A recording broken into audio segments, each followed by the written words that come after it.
Hi, Flick here from the Nerd Soapbox, and today we're at the 2022 Pasadena Comic Con with a special guest. Our guest is an actor, a voice actor, producer. He's best known to the Nerd Soapbox gang as the voice of Donald Duck in Mickey and the Roadster Racers, Mickey Mouse Mixed Up Adventures, and Chip and Dale's Nutty Tales. He's also voiced Lucky the Leprechaun for Lucky Charms cereal, and as well as Starscream, Hound, and Mixmaster in the Transformers the game. Oh, phooey. We're about to talk to Daniel Ross. You got that right. It's very nice to meet you. Yeah, it's nice to meet you. Thanks for having me on the show. Hello, everybody. Oh, yeah, you're welcome. Or should I say, hello?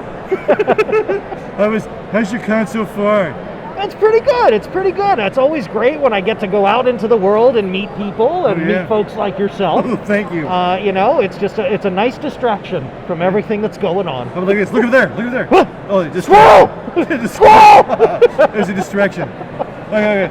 So tell me, what was your fandom growing up? Were you into comics or sports or cartoons or cars? Oh my gosh, that's a great question, actually. Yeah. I grew up in front of the TV, Saturday morning cartoons, Looney Tunes, Disney, Transformers, Thundercats, Masters of the Universe, all the good stuff. Oh, yeah. But I would say that my biggest fandom was probably Transformers. That was the most influential for me. Robots in disguise? That's right. So I used to watch the cartoon, and you know, I love the action figures. I've collected most of my life. All right. And then later on in life, I got to actually voice a Transformer. That's fantastic. Starscream, yes, from Transformers the game. Wow. He's a very nice fellow. Very nice fellow. How did you break into voice acting? You know, it's interesting because I was always pursuing on-camera work, and I never thought in a million years that voice acting was even a thing. But I started in theater, I started doing musical theater, and eventually, when I discovered that voice acting was an actual job that somebody could have, I was like, why not me? Yeah. Why not me? Yeah. So, when I heard that Steven Spielberg and Michael Bay were making a Transformers movie, I thought, what a good way to marry my hobby with something that I'm really passionate about. And I was very fortunate to work on the Transformer games from Activision all those many years ago. And that kind of got me started. Then I started going to conventions and meeting other voice actors. Yeah. And I very soon realized that those people were like me. Very quirky, very wonderful people who love their fans and very humble. So here we are. I've just found what I love, and I love doing what I do. Oh, all right. Well, okay, as we said before, you have been the voice of Donald Duck in Mickey and the Roadster Racers, excuse me. Yes. And then Mickey Mouse Mixed Up Adventures and Chip and Dale Nutty Tales. Yes. What was the casting process like for these Disney projects? Well, most of it was well above my pay grade, so I'm not privy to most of it, but I received an audition back in 2015 for Donald Duck. And that was one of the very first voices I ever learned how to do when I was a kid. My mom taught me how to do the voice. Wow. And so that was always something very special to me.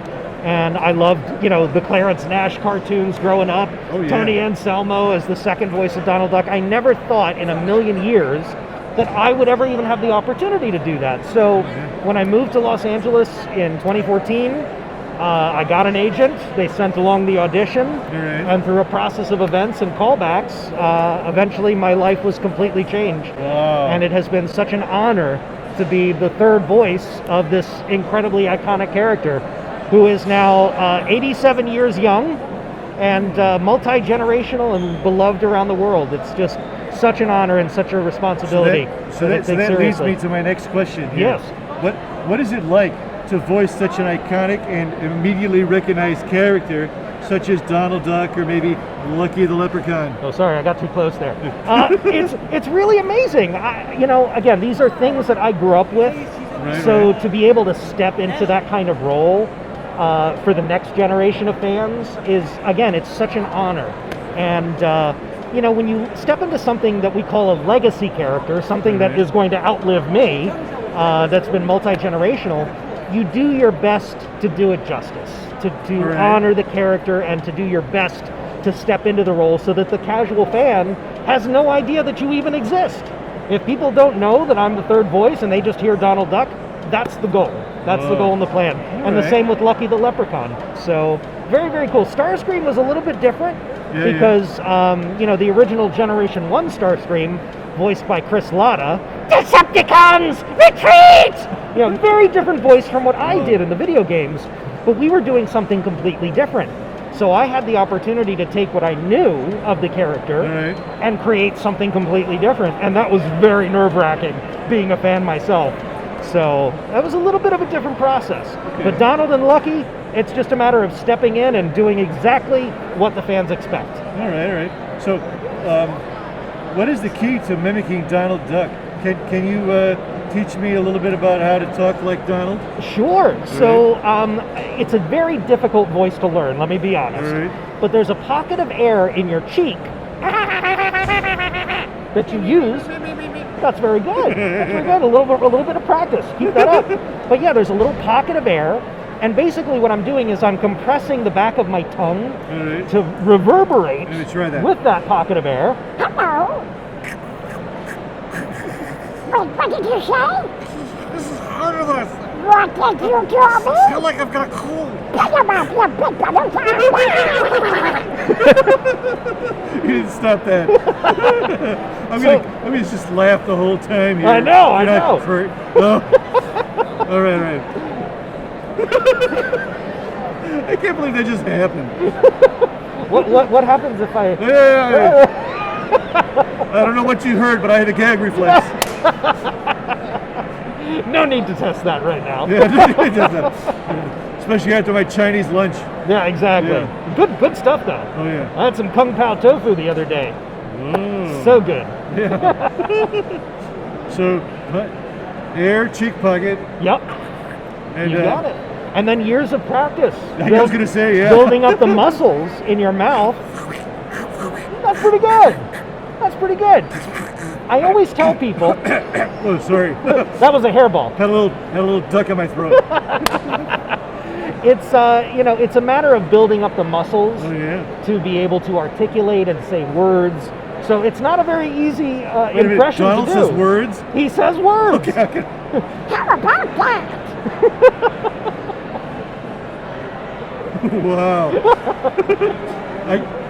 Being this close to him, I can actually understand him a little better. That's right. Yeah. That's right. Unfortunately, because of the mask, I'm not spitting all over you. I was thinking with the mask and being this close, I can make out what he's saying. My work is done here. Yes. Fantastic. All right. So, tell us, can you have Lucky the Leprechaun tell us what colors and shapes marshmallows are in a box of Lucky Charms? Well, there's hearts, stars, clovers, horseshoes, and blue moons, hourglasses, rainbows, and tasty red balloons.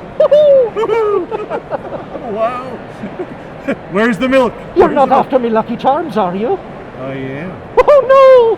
He's after me Lucky Charms. I'm after your Lucky Charms. And your job. Apparently, I'm after your job too. He's not going to do anything about it. It's a wee little lad. He'll let you eat the Lucky Charms, and then he'll be upset about it later. There's nothing he can do. They're so good. And then I'll be getting your job.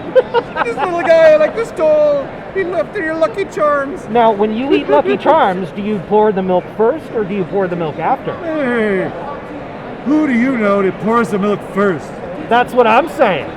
That's what I'm saying. That's what I'm saying. No, you did say that. I did say that. But you said it too, so we both said it. Let's go. Who is it? High five. No. Here we go. Fist bump. First one. You gotta explode it. Yeah. All right. I don't even know that was a thing. I mean, there's people out there that actually pour the milk. Look at this. Yeah. Pour the milk first. Yeah. And then the charms. And then the charms. I don't know. Personally, I pour the cereal first, and then I pour the milk. Of course, because how do you know how many? It's just physics, people. Exactly. Physics. All right. Hey, all right, here. Have you ever been starstruck while working on the set or while recording in a booth? No, but I've been Starscream! Here, bring that up a little closer so I can see it. Yes. All right, this is mine now. Oh no! This is now mine. No! It's It is. mine! No. It was so easy to You take know, it that away still from you. hasn't worked all these years. This hasn't worked once. You got to work on your kung fu grip a little I bit. do. You know, I have been starstruck. It doesn't happen very often. All right. But I was working on the set of a movie called Ladder 49 many, many years ago with John Travolta, Joaquin Phoenix, Robert Patrick, Morris Chestnut. And John Travolta was on set. And for me, I was working as a stand-in. Right. So I would go in, for people who don't know, a stand-in goes in first before the actors to get all the lighting set up so that there's a physical body there for the crew to set up things I with. have a stand-in. Yeah. And so He's after your Lucky Charms. exactly, He's not this tall. exactly. So John Travolta was on set. It was his last day. He was standing right next to me, and everybody's saying goodbye and shaking his hand. And I'm like, "Come on, Daniel, you've got one opportunity. Just do it. Just say hello." He was nice, wasn't he? I jumped right in and I was like, "Mr. Travolta, it was really great watching you perform on your final day on the set." And I realized I didn't introduce myself. So he kind of gave me the handshake like, and as soon as I realized that I didn't introduce, I crumbled. I said, "It's so nice to meet you. I'm a big fan of yours, Mr. Travolta." And he's like, "Well, thank you very much for all your hard work." I'm like, "You too, man. That's so cool." And I walked away and just, put my fist in my mouth and went, "Eh!" So that was my first and only time being starstruck. Because I lost my composure. Yeah. It all happens, It happens so quickly, you never know. Do you have a favorite moment from a recording session? You Oh can my share with goodness. us? Yes. I got to work with some amazing people on every show that I've worked on. But one memory in particular, I was crossing paths in the studio with Russi Taylor, who was the voice of Minnie Mouse. And most of the time when we get to the studio, we're not working together. We'll go in individually. So we'll cross paths and say, hello, how you doing? All right. And on this particular day, she was leaving, and she saw me, and she goes, "Oh, Daniel, do the voice, honey." And she sounded just like Minnie. Wow. She sounded just like Minnie. And so I'm like, "What voice?" And she goes, "Oh, do the voice, honey." So I started doing some Donald.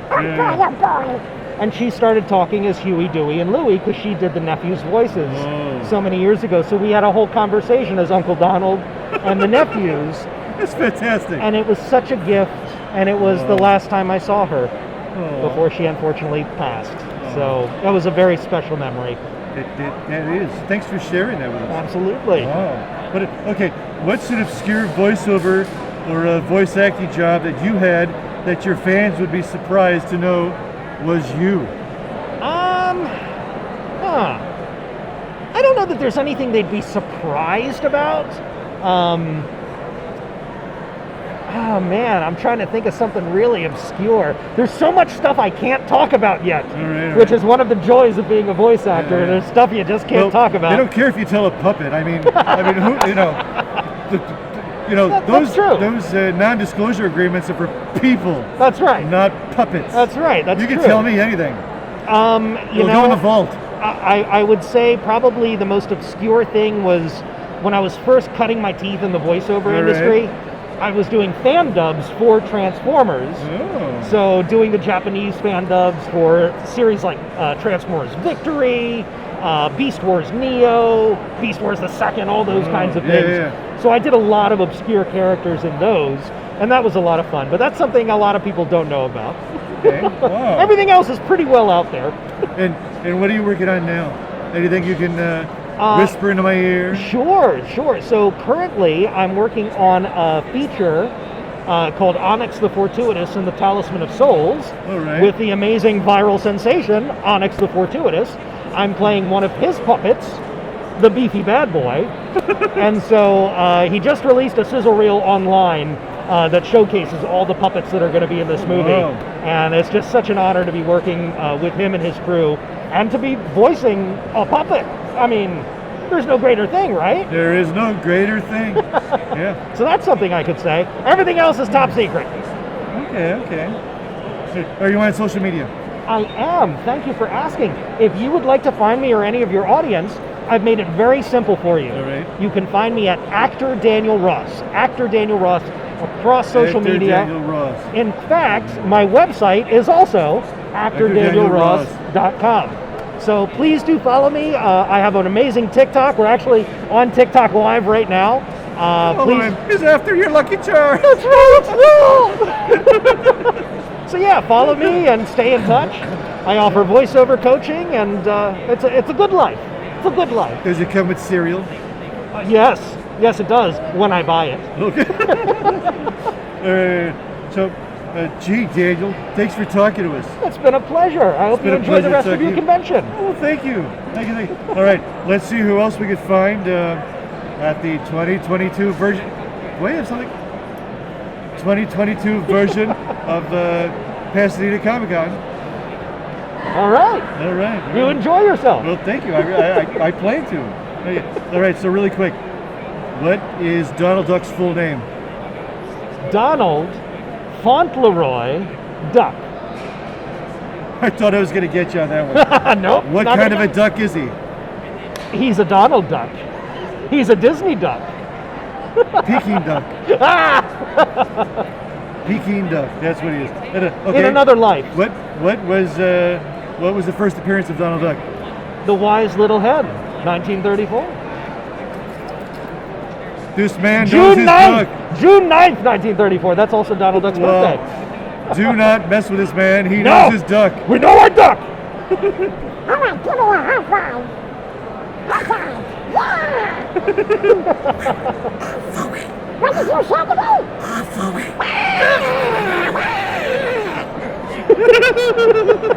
Oh, I'm after your Lucky Charms, Daniel. Well, here, if your little puppet arms can hold it. All right. This is mine now. Oh, Lucky Charms. Oh, They're magically delicious. They're magically delicious. Well done, sir. Well done.